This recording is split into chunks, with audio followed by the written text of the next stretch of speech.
सांगायचा माझा एक परिचय करून दिला। माझे नाव शुभम मळी, गोवा विभागाचो कन्व्हेनर तसेच नॅशनल एक्झिक्युटिव्ह काउन्सिल मेंबर म्हणून जबाबदारी। तुमच्यामध्ये एक ओळख करून दिला श्री वीरेंद्र सिंग सोलंकी, सध्याक ते नॅशनल जनरल सेक्रेटरी म्हणून कार्यरत आसा।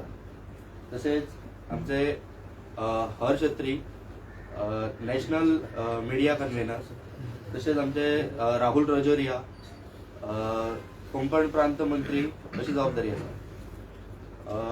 जशें तुमकां खबर आसा की आमी एक 16 तारखेचेर आमी एक प्रेस कॉन्फरन्स घेतलेली, तेजेर आयज आमी जी ती CWC मिटींग आसलेली ती आयज काल संपन्न जाल्ली आसा आनी तेच्या रिलेटेड आमी आयज तुमकां इन्फो दिवपा खातीर आयज आपयल्ले आसा। हांव मागता वीरेंद्र सिंग सोलंकी कडेन जी की तेंच्यांनी संबोधीत करचें।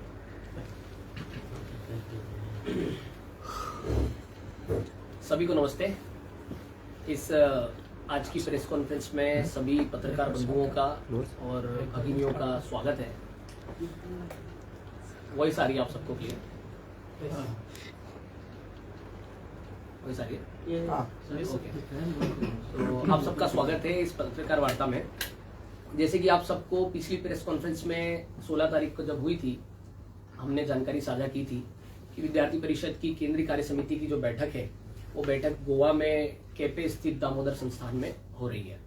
तो हमारी 2 दिवसीय बैठक खत्म हुई है। कल हमारा केंद्रीय टीम की बैठक भी संपन्न हुई है, उसी के साथ लगातार चलेगी। और इस 2 दिवसीय बैठक में हमने विद्यार्थी परिषद के पिछले 6 मंथ के कई कार्यक्रम, आयोजन, संगठनात्मक गतिविधियां, इवन हमारी सदस्यता और देश भर के अंदर हमारी जो नगर इकाई कार्यकारिणियां हैं उसके विषय में, और शिक्षा क्षेत्र के सभी जो प्रमुख विषय जिस पर देश भर के अंदर जो विषय बने हुए हैं, जो मुद्दे बने हुए हैं, उन सब पर विस्तृत चर्चा और विचार विमर्श किया है।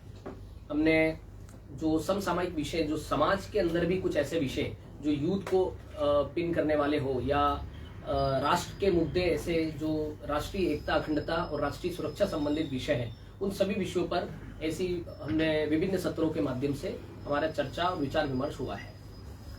और इस बैठक के अंदर प्रमुख रूप से इस बार हमने कुछ आगामी योजना भी तय की है। और संगठनात्मक विषयों के बारे में मैं आपको जानकारी दूं तो हमने ऐसा विषय चर्चा किया है कि संगठन की जो नगर इकाई की कार्यकारिणी है, उससे लेकर प्रांत की कार्यकारिणी और राष्ट्रीय स्तर की कार्यकारिणी, इन सभी कार्यकारिणियों में जो रिफॉर्म्स होना है उस पर भी हमने चर्चा की है, विचार विमर्श किया है। सदस्यता में भी हमने आगामी समय में हमारे जिन प्रांतों में, जिन स्टेट्स में कम मेंबरशिप हुई है, उन स्टेट्स में मेंबरशिप कैसे और आगे बढ़ेगी, उस पर भी हमारी कार्य योजना और विचार विमर्श हुआ है। और इसके अतिरिक्त जो अभियान विद्यार्थी परिषद पिछले 1 वर्ष से चला रहा है, हमने पिछले 1 वर्ष से वैसे 5 अभियान हमने लिए थे, 6 अभियान, और उसके विषय में आपके बारे में आपको पिछली प्रेस कॉन्फ्रेंस में मैंने विचार साझा किए थे। जो हमारा एक अभियान महापुरुषों की जीवन की गाथा विद्यार्थियों तक ले जाने का है, उसके तहत हमने रानी अबक्का की 500वीं जन्म शताब्दी वर्ष के निमित्त हम देश भर के अंदर महारानी अबक्का की जीवन गाथा को ले जाने का काम कर रहे हैं। तो उसके निमित्त अभी पिछले हमने कर्नाटका के अंदर उनके जन्म स्थान से लेकर पूरे कर्नाटका प्रांत में ऐसे 68 स्थानों पर हमने उनकी यात्रा को लेकर गए, और साउथ कर्नाटका के अंदर मेजरली, और वहां हमने उस यात्रा को संपन्न किया। अब उस कार्यक्रम को हम विदेश व्यापी करेंगे, पूरे देश भर के अंदर हम अलग अलग प्रांतों में, अलग अलग स्टेट्स में, विद्यार्थियों के बीच में, केंद्रीय विश्वविद्यालय में, राज्य विश्वविद्यालयों में हम लेकर जाएंगे। साथ ही भगवान बिरसा मुंडा जी की 150वीं जन्म शताब्दी वर्ष चल रहा है, श्राद्ध शती वर्ष, उसके निमित्त कार्यक्रम पूरे देश भर में हम अगले 15 नवंबर तक जनजाति गौरव दिवस तक लगातार करने वाले हैं। साथ ही गुरु तेग बहादुर जी का 350वां जो वर्ष है, उसके निमित्त भी हम कार्यक्रम करने वाले हैं। और साथ ही वंदे मातरम ऑन कैंपस, ये हमारा बड़ा अभियान इस वर्ष के लिए हमने लिया है। वंदे मातरम मतलब परिसर वंदे मातरम। विद्यार्थी परिषद का 150वां वंदे मातरम का 150वां वर्षगांठ है। उसके निमित्त विद्यार्थी परिषद कॉलेजेस में जो एबीवीपी की कार्यकारिणी है, हर कॉलेज में, हर परिसर में एबीवीपी की कार्यकारिणी इकाई होती है, उस कार्यकारिणी इकाई के साथ हम सामूहिक वंदे मातरम गान का कार्यक्रम पूरे देश भर में करने वाले हैं 23 मार्च से 31 मार्च के बीच में। ये डेट हमने फाइनलाइज की, 1 हफ्ता हमने रखा है, उस हफ्ते के अंदर हम वंदे मातरम ऑन कैंपस हमारा अभियान चलने वाला है। साथ ही दूसरा जो हमने अभियान लिया था, छात्रावास सर्वेक्षण अभियान, जो पिछली बार भी आपको डिटेलिंग किया था कि जो हॉस्टल से भारत के चाहे गवर्नमेंट हॉस्टल्स हो, यूनिवर्सिटी के हॉस्टल्स हो, कॉलेज के हॉस्टल्स हो, ST/SC हॉस्टल्स हो, इवन प्राइवेट हॉस्टल्स भी हो, और इवन पीजीज भी जो है, जो रूम रेंट से जो विद्यार्थी रहते हैं, जहाँ मास में रहते हैं, जैसे दिल्ली क्षेत्र में हॉस्टल्स को पीजी कहा जाता है, तो वहाँ पीजीज भी जो है, उन सभी स्थानों पर हम ऐसे सैंपल सर्वे करेंगे जिसमें हमारे 50 क्वेश्चंस रहने वाले हैं, और विद्यार्थियों से उनके जो समस्या है, उनका जो मत है हॉस्टल को लेकर, वो अलग अलग क्वेश्चंस के माध्यम से जानने का प्रयास करेंगे। और ऐसे एक हॉस्टल में 10 फॉर्म हम भरवाएंगे, और छात्र से भी भरवाएंगे, छात्रावास के जो वार्डन है उनसे भी एक फॉर्म भरवाएंगे, और साथ ही वहाँ जो विद्यार्थी, अन्य विद्यार्थी जो मिलने जुलने आते हैं, अगर कोई ऐसा संपर्क में आता है तो उसके माध्यम से भी 3 प्रकार के फॉर्म हम भरवाने वाले हैं। तो ऐसे छात्रावास सर्वेक्षण अभियान के तहत पूरे भारत में हम ये 15 फरवरी से 15 मार्च, इस दौरान कोई भी 7 दिन अपने अपने स्टेट्स में, जो हमारी कार्यकारिणियां है वो अपने अपने स्टेट्स में अपनी अनुकूलता के अनुरूप ये अभियान लेने वाली है और करेगी। इसका छात्रावास सर्वेक्षण का अभियान का जो भी रिपोर्ट होगा वो हम केंद्र सरकार और स्टेट गवर्नमेंट्स के साथ उसके आधार पर हम मांग भी करेंगे और पब्लिक भी करेंगे, समाज के बीच में भी उसको लेकर जाएंगे, विद्यार्थियों से भी अगर कुछ आह्वान करने की बात होगी तो वो भी हम उसमें करने वाले हैं। तो ऐसा छात्रावास सर्वेक्षण अभियान भी हमारा होने वाला है। और इसके अतिरिक्त हमने कुछ चीजें और फाइनल की है जो देश की एकता, अखंडता और देश की राष्ट्रीय सुरक्षा संबंधित बड़ी महत्वपूर्ण है, जिसमें एक विषय आता है बांग्लादेशी घुसपैठ का।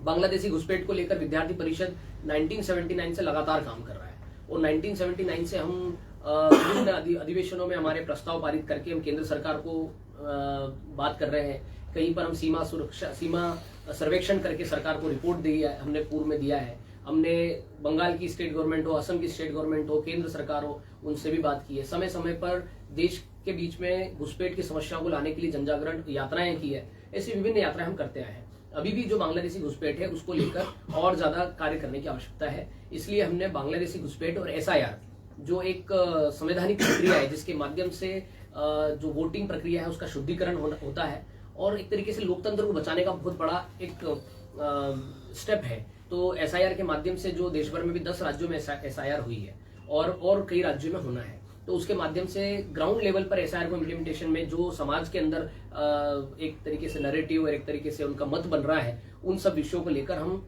SIR और बांग्लादेशी घुसपैठ इसको साथ में जोड़ते हुए हम देश भर के अंदर हर स्टेट में एक जगह मिनिमम हम ऐसे संगोष्ठी करने वाले हैं। अभी कुछ तारीखें फाइनल नहीं हुई, बट मंथ तय हो गया है। फरवरी और मार्च मंथ में हम बिहार, असम, कोलकाता, मतलब पश्चिम बंगाल और दिल्ली ऐसे प्रांतों में करने वाले हैं। ऐसे प्रांतों में मेन स्थान पर करेंगे, जिसमें पूरे प्रांत भर से हमारे छात्र प्रतिनिधि सम्मिलित होंगे, और उस SIR बांग्लादेश घुसपैठ के जो एक्सपर्ट्स हैं, जो जानने वाले हैं, उनको हम अतिथि के तौर पर बुलाकर उसके विषय में क्लैरिटी हमारे युवाओं को हो सके, उसके लिए हम संगोष्ठी करने वाले हैं। तो ये हमारा बड़ा एक अभियान के तौर पर हम भारत में करने वाले हैं अगले कुछ महीनों में। और साथ ही इसके अतिरिक्त हमने एक और बड़ा अभियान लिया है जिसमें छात्र संघ चुनाव की बात आती है कि छात्र संघ चुनाव अभी देश भर के अंदर नहीं हो रहे हैं, कुछ एक चुनिंदा यूनिवर्सिटीज में हो रहे हैं। अभी आप देखेंगे तो देश के अंदर पिछले वर्ष में मात्र 10 जगह छात्र संघ चुनाव हुए, जिसमें आप देखेंगे कि उसका परिणाम जो रहा है वो सबके सामने है। लेकिन छात्र संघ चुनाव की प्रक्रिया, जो लिंगडो कमेटी का जो सजेशंस थे, उसमें भी कुछ रिफॉर्म्स की आवश्यकता महसूस होती है आज के परिप्रेक्ष्य को देखते हुए। तो उसको लेकर हम छात्र संघ चुनाव रिफॉर्म्स है ना, स्टूडेंट यूनियन इलेक्शन रिफॉर्म्स को लेकर हम एक राउंड टेबल कॉन्फ्रेंस दिल्ली में आयोजित करने वाले हैं मार्च मंथ में। मार्च अप्रैल में करेंगे, क्योंकि इलेक्शंस जो हैं वो अगस्त सितंबर में ही होते हैं। तो हम 3-4 मंथ पहले उसका हम एक आयोजन करके उसमें जो चिंतन मंथन करके जो उसका कंक्लूजन निकलेगा, जो उसकी जानकारियां और उसके जो सजेशंस उसमें आने वाले हैं, उसको हम केंद्र सरकार को भी देंगे और राज्य सरकारों को भी प्रेषित करेंगे, और जो यूनिवर्सिटीज हैं जो इलेक्शंस कराती है उनको भी भेजेंगे। और कुल मिला के हमारी ये मांग रहेगी कि सभी देश के विश्वविद्यालयों में छात्र संघ चुनाव कराया जाए, ताकि आने वाले समय में छात्रों का नेतृत्व निकलकर समाज को भविष्य में नेतृत्व मिल सके। और उसके अकॉर्डिंग, और अभी जैसे बहुत सारे ऐसे छात्र संघ चुनाव में रिफॉर्म्स की आवश्यकता है, जिसको जैसे मैं एक उदाहरण के तौर पे बताऊं कि कितना बजट खर्च होना है, कितना नहीं होना है, किस प्रकार की कैंपेनिंग होना है, किस प्रकार की कैंपेनिंग नहीं होना है। क्योंकि जब लिंगडो कमेटी के सजेशंस थे तब युवाओं के बीच में इतना एक मोबाइल फोन्स का उपयोग, गाड़ियों का, रैलियों का यूज होना, एक प्रिंटिंग मटेरियल को किस प्रकार से यूज करना, ये सब उस समय नहीं था। लेकिन आज के परिप्रेक्ष्य में वो बदलता दौर दिख रहा है। तो हमारे कुछ सजेशंस को हम उसमें चिंतन मंथन करके जो भी उसका निष्कर्ष निकलेगा, वो जो भी अथॉरिटीज हैं, चाहे वाइस चांसलर्स हो, चाहे यूनिवर्सिटी के डायरेक्टर्स हो, और जहां भी सरकारें हों उन सबको हम प्रेषित करने का काम करेंगे। तो ऐसे हमारे ये अभियान देश भर के अंदर हम करने वाले हैं और ये बैठक दिल्ली में आयोजित होगी छात्र संघ रिफॉर्म्स को लेकर। और इसके अतिरिक्त एक भारत की एकता, अखंडता, भारत की एकात्मता के लिए एक हमने प्रोजेक्ट चलाते हैं जिसका नाम है student experience in regional understanding. तो उसको हम यूजुअली हमने 1991 में शुरू किया था और 1993 में पहला बैच हमारा गया था। उसके बाद से लगातार वो बंद रहा। लास्ट 2025 में हमने उसको शुरू किया है सेरू को। और सेरू प्रोजेक्ट जो है हमारा, वो प्रोजेक्ट ऐसा है कि भारत के लद्दाख क्षेत्र के जो दूर दराज के गांव, स्कूल, कॉलेज, यूनिवर्सिटीज हैं, वहां के विद्यार्थियों को हम वहां से निकालकर हरियाणा, दिल्ली और उत्तराखंड ऐसे राज्यों में भ्रमण कराएंगे ताकि यहाँ की स्पेशलिटी को वो स्टूडेंट जान सके, इस समाज के साथ वो एकात्म हो सके, उनके लिए एक एक्सप्लोरर का काम हो और उस सेरू प्रोजेक्ट के माध्यम से वो हमारे देश का दर्शन कर सके, उनकी अंडरस्टैंडिंग, वो समाज में एकात्मता हो सके, उसके लिए करेंगे। तो जैसे पिछली बार हम लेकर गए तो बाघा बॉर्डर हमने विजिट कराई, प्रधानमंत्री संग्रहालय विजिट कराया। इस बार भी हमारी ऐसी कुछ योजना है। और ये जो सेरू प्रोजेक्ट है ये हम लगभग 26 फरवरी से 9 मार्च के बीच में करने वाले हैं। इसमें कुछ स्टूडेंट्स का ग्रुप आएगा और लद्दाख रीजन के ही आएंगे। तो ऐसा ये सेरू प्रोजेक्ट भी हम इस वर्ष करने वाले हैं। इसकी भी इस कार्य समिति बैठक में विस्तृत चर्चा हुई है, विस्तृत यह कार्य योजना बनी है। और आने वाले समय में ओवरऑल कैंपस एक्टिविज्म को लेकर भी हमने कुछ नए रणनीतियां बनाई है कि कॉलेजेस के अंदर स्टूडेंट जो है उसकी कमी हमको दिखती है, स्टूडेंट अटेंडेंस कम है, स्टूडेंट कॉलेज की ओर कम जा रहा है। कहीं ना कहीं यूनिवर्सिटीज के अंदर भी देखते हैं तो यूनिवर्सिटी के अंदर कम जाता है, कोचिंग क्लासेस में ज्यादा लग गया है। तो वो परिसर चलो अभियान जो हमारा है तो वो ऑलरेडी पिछले 1 वर्ष से चल रहा है, उसको और तेज गति देने का इस बैठक में निर्णय हुआ है। और हम कैंपसेस में युवाओं से भी आह्वान करेंगे, अभिभावकों से भी संवाद करेंगे और टीचर अभिभावकों का संवाद का कुछ योजना ऐसा करेंगे ताकि कैंपस के अंदर विद्यार्थी ठीक तरीके से आ सके, अपने जीवन को, अपने करियर को बनाने के लिए एफर्ट्स डाल सके और कैंपस को भी इंटरेस्टिव और अट्रैक्टिव बनाने के लिए हम वहां पर कुछ हमारी गतिविधियों के माध्यम से SFD, SFS, कला मंच और खेलो बार, ये 4 गतिविधियां हमारी है, उसके माध्यम से हम वहाँ एक्टिविज्म खड़ा करेंगे जिससे कैंपस में बच्चे का इंटरेस्ट बने। और इसीलिए हम छात्र संघ चुनाव की मांग कर रहे हैं। तो ऐसे कुल मिला के हम काम करने वाले हैं। और एक और विषय जो लास्ट हमारी चर्चा में आप सब लोगों का सुझाव भी आया था ड्रग्स को लेकर, तो उसमें हमने हमारी बैठक में विस्तृत चर्चा भी की है। ड्रग फ्री कैंपस हमारा जो अभियान पहले से चल रहा है, उस अभियान को हम और तेज गति से और नए फॉर्मेट में समाज के बीच में लेकर जाएंगे, स्टूडेंट समाज के बीच में। और ड्रग फ्री कैंपस के लिए हम कैंपसेस के अंदर स्टूडेंट्स के साथ संवाद और एक कैसे कुछ रूल्स रेगुलेशंस हमारे कैंपसेस को ड्रग्स के इंटरवेंशन से बचा सकते हैं, उन विषयों पर चर्चा करके अकेडमिक लोगों को, प्रशासनिक अधिकारियों को, यूनिवर्सिटी के, कॉलेजेस के, उनको हम जानकारी देंगे और उनसे बात संवाद करके इस पर जितना विद्यार्थियों के बीच में अवेयरनेस भी ले जा सकते हैं उतना ले जाने का हमारा प्रयास रहेगा। और उसके लिए हमने प्रांतों को स्वतंत्र किया है क्योंकि हर प्रांत की, हर यूनिवर्सिटी की अपनी अपनी स्थितियां हैं। तो प्रांत जो है वो अपनी योजना से इस कार्य को आगे बढ़ाएंगे। इसकी राष्ट्रीय स्तर से कुछ योजना ऐसी हमने तैयार नहीं की, परंतु प्रांत स्तर से इसकी योजना तैयार होगी और उस पर कार्य करेंगे। और एक और जो हमारा इस वर्ष का फ्लैगशिप कैंपेन जो है screen time to activity time, उसकी हमारी कार्य योजना बनी है। ये जो screen time to activity time है, इसके तहत हम देश भर के अंदर ऑफलाइन ऑनलाइन दोनों मोड में कैंपेन करेंगे, स्टूडेंट्स का जागरण करेंगे और स्टूडेंट्स के जागरण के साथ हम कैंपसेस के जागरण के साथ कैंपसेस के अंदर जो स्क्रीन, मोबाइल फोन की स्क्रीन है, उसमें जो अभी विचार विमर्श में 2 बातें मेजरली निकल कर आई कि मॉर्निंग 9 से इवनिंग तक तो बच्चा कैंपस में होता है, स्टूडेंट कैंपस में होता है, अपने एक्टिविज्म में इन्वॉल्व होता है, तो स्क्रीन का इतना यूज नहीं करता है, करता भी है तो अपने काम के लिए करता है। लेकिन इवनिंग 9 टू मॉर्निंग 9 के बीच में, स्लीप से पहले, सोने से पहले वो फोन को यूज करना एक एडिक्शन बन चुका है।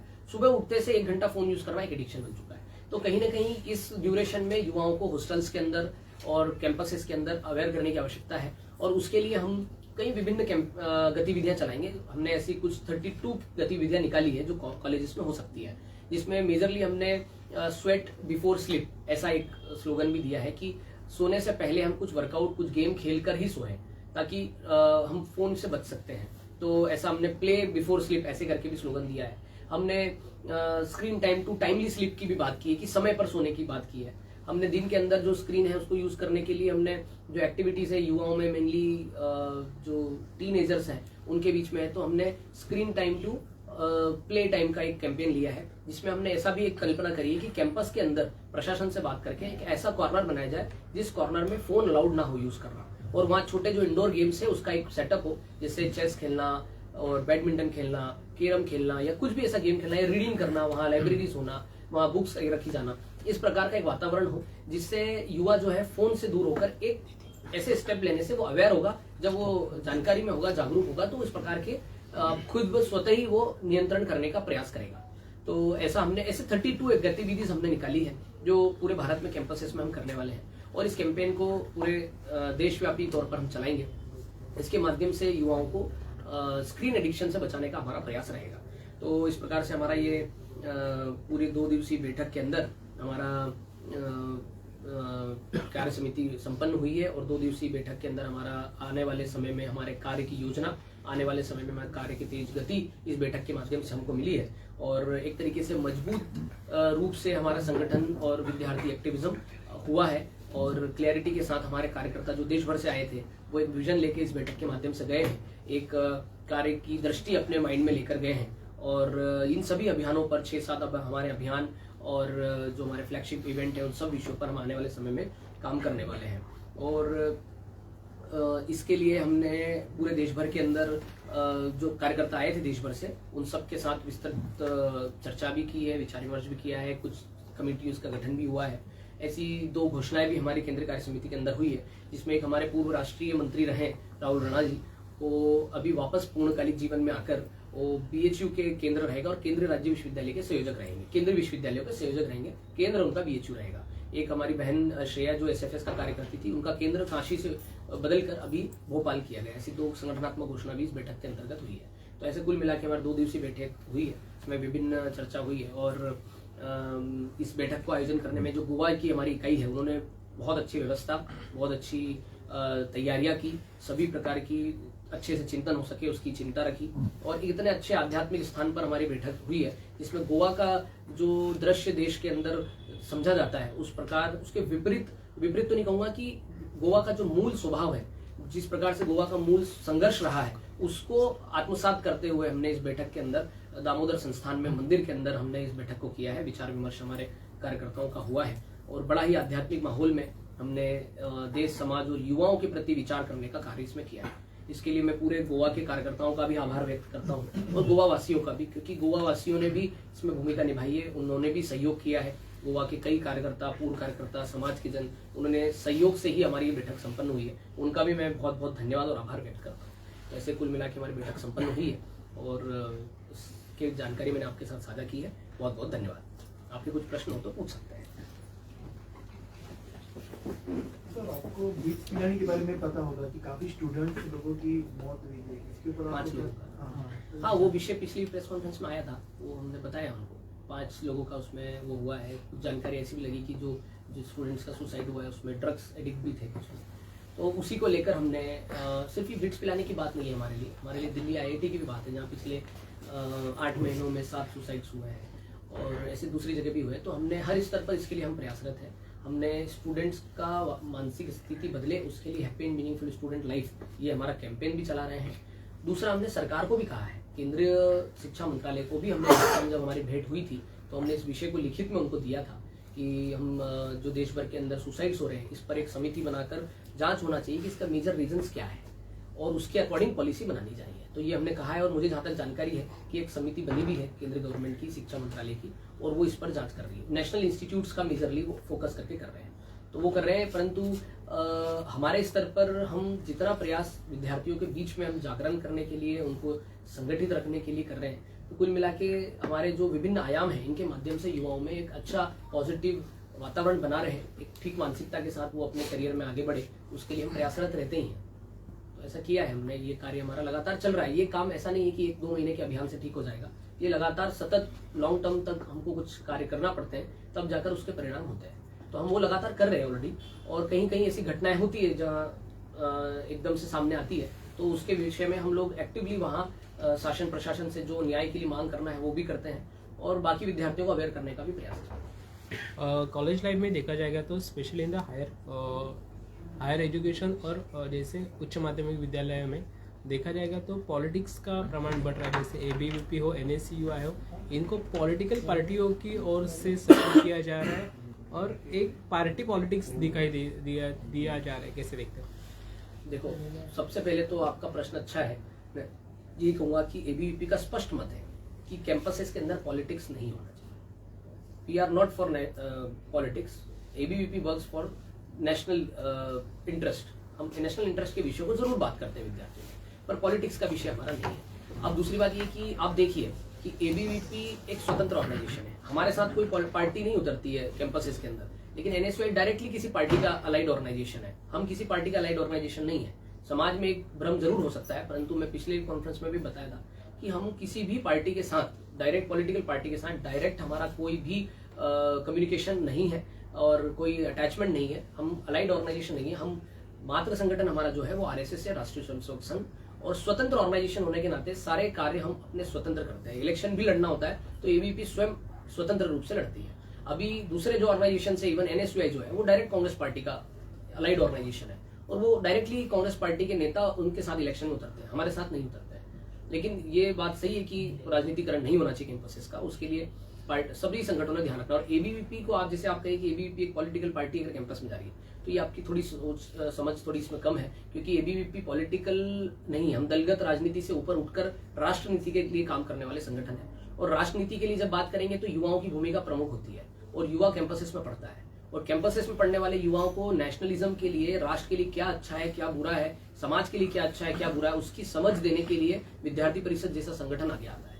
और ये हमारी भूमिका है। हमारी भूमिका अगर देखी जाए युवाओं में क्या है तो उसमें कई भूमिका है, उसमें एक भूमिका ये भी है कि युवाओं को जागरूक करना है, नेशनल इंटरेस्ट में सोचने के लिए, समाज के लिए, कल्याण के लिए सोचने के लिए युवाओं को हमको आगे लेकर आना है। तो उसके लिए हम कैंपसेस में जाते हैं, विभिन्न गतिविधि। अभी हम 5 महापुरुषों की जो यात्राएं कर रहे हैं वो क्यों कर रहे हैं? क्योंकि उनके जीवन से प्रेरणा मिलेगी युवाओं को। महिला जैसे छात्रा बहनें हैं, वो रानी अब्बक्का के जीवन के बारे में जब पढ़ेगी तो उनके अंदर शौर्य और कॉन्फिडेंस जागृत होगा, और उससे हम हमारा जो देश का युवा है उसको सही दिशा मिलेगी, दृष्टि मिलेगी। हमारा ये काम है। हमारा काम सिर्फ इलेक्शंस के समय आना, खड़े होना, स्टूडेंट पॉलिटिक्स करके जाना, ये नहीं है। ये दूसरे ऑर्गेनाइजेशंस कर रहे हैं। हम में और उनमें बहुत जमीन आसमान का अंतर है। थैंक यू सर, धन्यवाद। आप सभी को बहुत बहुत धन्यवाद।